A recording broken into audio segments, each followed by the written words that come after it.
However, just keep in mind that we do not come back to Balboa Park. There's no more tours coming through except for the ones behind us that are already doing the tour throughout the city. So me and anyone ahead of me are not going to be coming back to Balboa Park. So this was your last chance to check out the area. You're going to have to come back on your own time after this. So just keep in mind, we are not doing the tour back to Balboa Park. Other than that, we're going on to our next destination, which is Little Italy. Little Italy is coming up next. So again, Little Italy will be coming up next. Now, definitely get those cameras ready for everyone else on board who did not hop on here to check out the area. We're going to see some beautiful buildings in Spanish colonial style of architecture. Now, we're going to date ourselves back to 1915 for this part of the stories. In 1915, we had a huge celebration called the California Panama Expo. We were celebrating the grand opening of the Panama Canal, which was a big deal for San Diego as a merchant location for seaside ports. Now, one of the original buildings here to the exposition is on your right-hand side. This huge pavilion is known as the Spreckels Organ Pavilion. Now, John Spreckels, the Monopoly guy himself, gave money to build it under the condition that we must have organ concerts every Sunday afternoon. If you were here earlier today, there was a concert just for a little bit, and they usually open the doors up and they show off the organ, play a couple of notes here and there just to kind of keep it going. And throughout the summer, there's also very long concerts too. Also, they have really cool during the summer too. They have every Friday and Saturday evenings from usually July until the end of August. They project silent films on the door, the big garage door, and they play the music for the actual film itself on the pipe organ. It is the world's largest outdoor pipe organ with a total of 5,017 pipes ranging in size from 1 inch to 32 feet tall. Now later in the years, they also added more pipes, but not to play the organ. Rather, it was steam pipe technology to play other instruments. So now the one organist who plays all 5,017 pipes, they also have a keyboard that they can add on that plays other instruments. They can play snare drum, bass drum, cymbals, xylophone, bells, triangles, you name it, they can play it. And a piano, of course. So it's pretty much a one-stop shop, a one man's orchestra, pretty much is what that thing is. Now, since John Spreckels is the guy who donated the world's largest outdoor pipe organ, I guess you can technically say John Spreckels is therefore the world's largest organ donor. Now, when it comes to the Balboa Park area, we have only 4 buildings here that are original to the 1915 exposition. Now, everything else you see around you are all replicas that were built in around the 1970s or so. So basically, this is kind of what it kind of looked like in the 1915 Expo. The only difference is back then there were no roads. There was no car traffic anywhere in Balboa Park. All 1,400 acres were pedestrian access only. So only walking was allowed in this area. So what you see now, this is a pretty busy day. So maybe a few thousand people are out here, maybe a little bit more than that. But in the exposition days, you barely could even see the ground of how busy this thing was. It was basically a carnival for rich people. I mean, this was like a 2-year-long carnival, by the way, 1915 to 17. We had, for the first couple of days, we had 2 ex-presidents making speeches here on the Spreckels organ stage. We had William Taft and Teddy Roosevelt. Taft and Roosevelt were out and about here. And the first couple of days, we literally had 175,000 people in Balboa Park ready to go, which is honestly, I mean, that's very, very, very busy, obviously, but that's not really the busiest this park has ever been. Literally, if you come out here at the beginning of December, we have a huge winter event called December Nights. It's the largest free public event for San Diegans, and Balboa Park usually sees a minimum of 300,000 people in 2 days. So it's usually like 250,000 each day, almost too. So most people do both days, so that's why it's only about 300,000 total. But it's very, very, very, very busy for Balboa Park.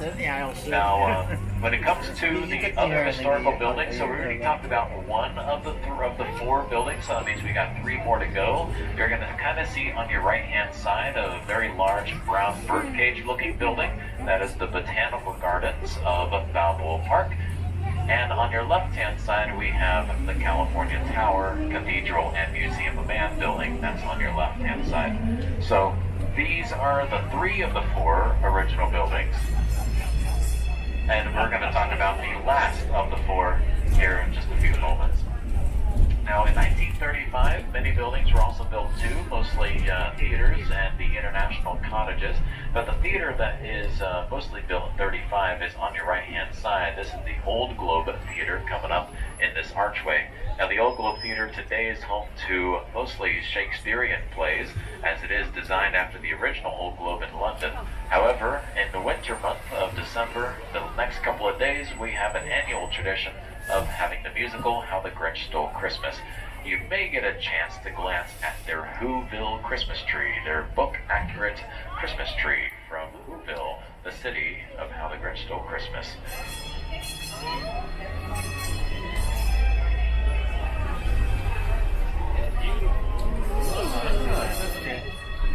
If you come out at night, by the way, especially tonight, all of the lights will be on. It's really, really neat, really beautiful.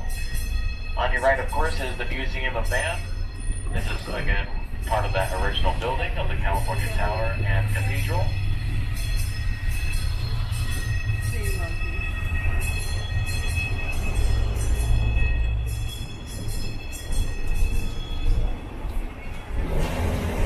Now we're currently going across the Carrillo National Bridge at the moment. This was originally a pedestrian bridge only.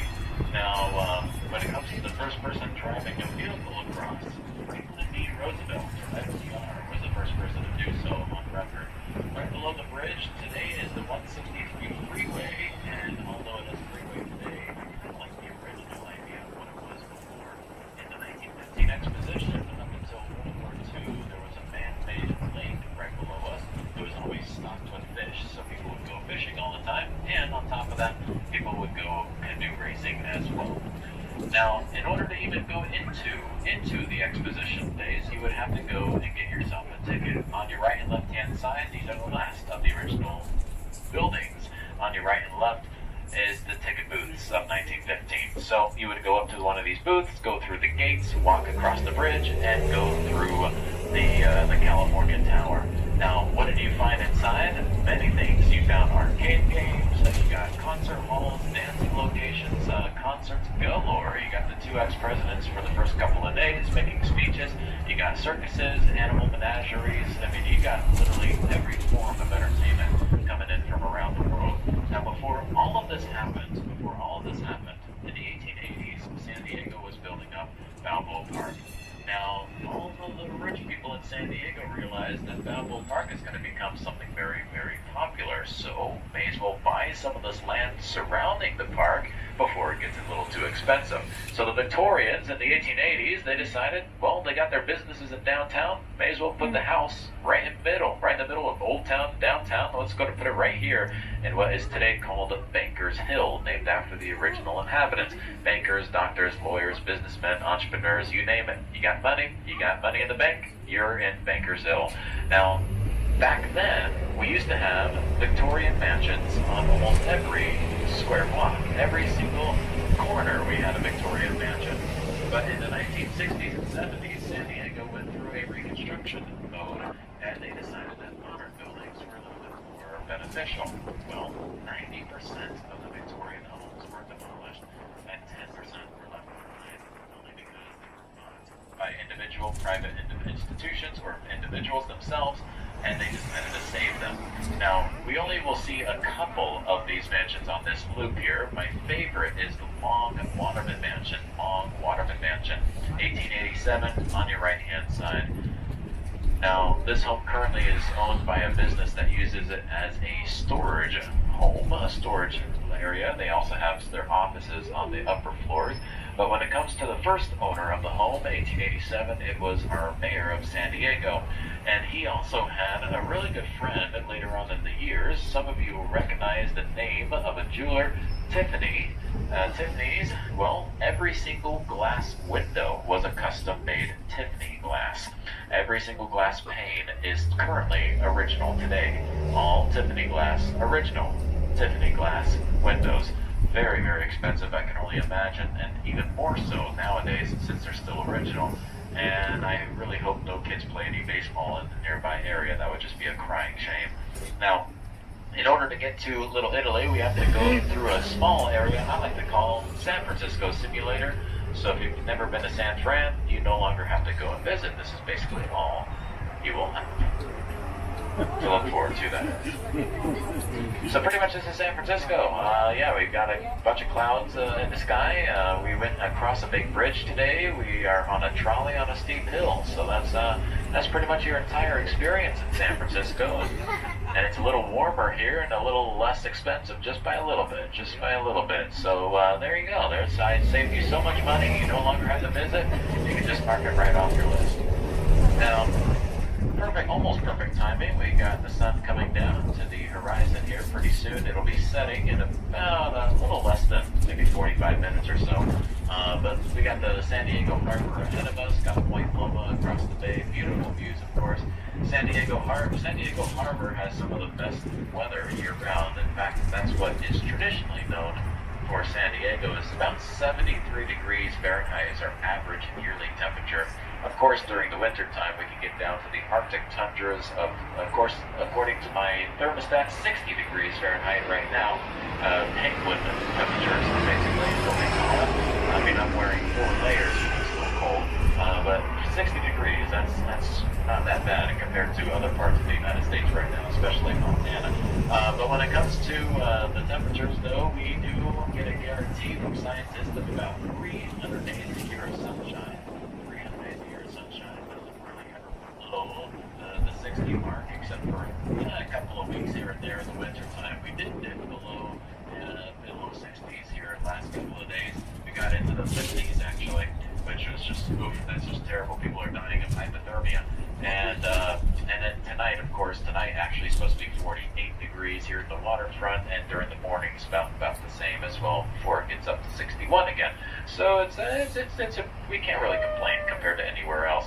It does get pretty warm from June through about October. October is now the official hottest month of San Diego. It used to be August, but it kind of fluctuated down a couple months.